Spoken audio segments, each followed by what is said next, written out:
Hello everyone, my name is Daniel Starks and I'm the Communications Manager for the City of Greenville.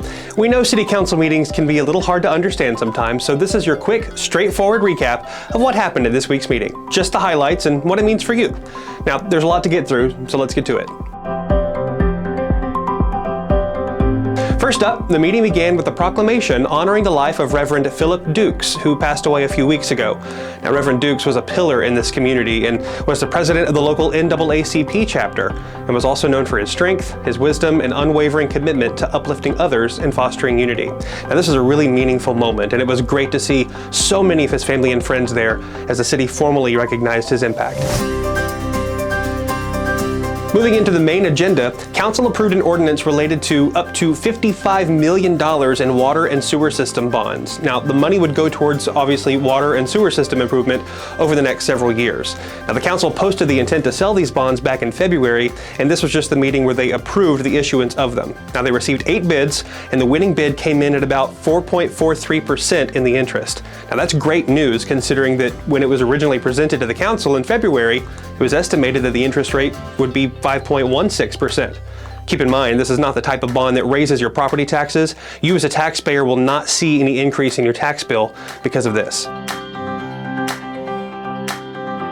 The next item on the agenda was directed at Juice. Now, at a previous meeting, their board approved an ordinance authorizing the issuance of revenue bonds for upgrades for their infrastructure.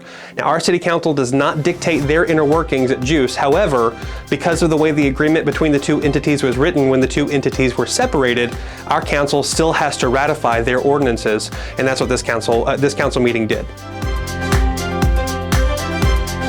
The next item updates the city's classification and compensation policies and was approved. Now, this is the part of the ongoing effort to modernize how positions and pay are structured across the city, basically making things clearer, more consistent, and easier to manage long term. If you remember, this was actually on the agenda last meeting, but was postponed to allow the council time to look it over. Next up was the downtown plan. Now, this process started back in 2022, and the final draft of the plan was presented to council on Tuesday night. However, similar to the city's compensation policy item, action on this item was also postponed until a later meeting, so that way the council can have a chance to look it over. Next up, the City Council approved a new impact fee proposal. Now, these are fees tied directly to new developments and does not affect regular taxpayers.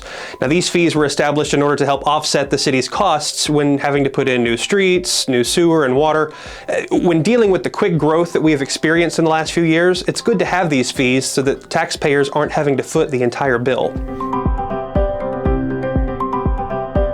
Next was another change order for the Sports Park and Reese Davis project for just shy of $44,000. Now, this is for parts of construction, technology installations, gas line work, and more. Again, just like I said in the last few videos, this isn't going to cost any extra that wasn't already accounted for because the project had over $2 million factored in specifically for these extra costs. The next item was approved and is also tied directly to the sports park. It was an additional services proposal with Barker Rinker CCAT Architecture in the amount of $63,000. Now, they are the firm that designed the sports park and have been helping guide the process along.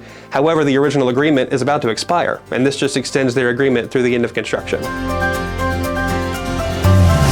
Items 8G through 8J were all Juice-related encroachment agreements for infrastructure upgrades. Again, as I mentioned before, Juice-related items are simply ratifying decisions made by the Juice Board.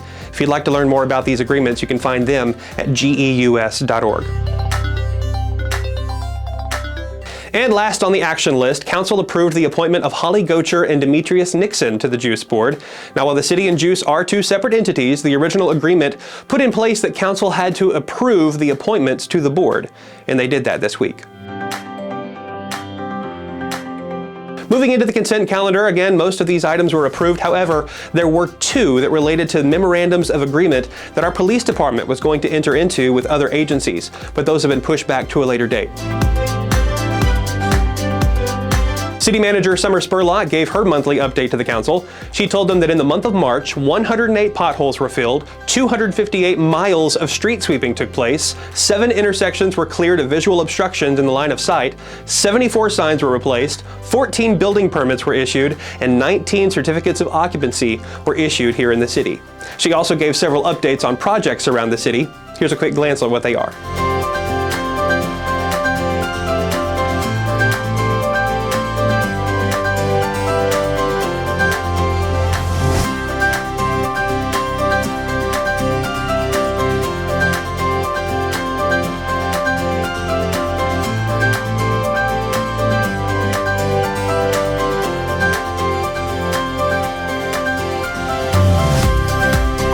And lastly, during a time dedicated for City Council members to bring up items not on the agenda, Councilmember Philip Spencer brought up the need for repairs or reconstruction on Monty Stratton Parkway. He asked that it be considered in future budget decisions. Now, City staff will take that recommendation and will work on it. And that's your quick recap of this week's City Council meeting. And remember, I'm not the maker, I'm just the messenger. So if you've got any comments or concerns, come see us at the next City Council meeting at City Hall on May 12th at 6 p.m. Thanks for watching, and I'll see you in a few weeks.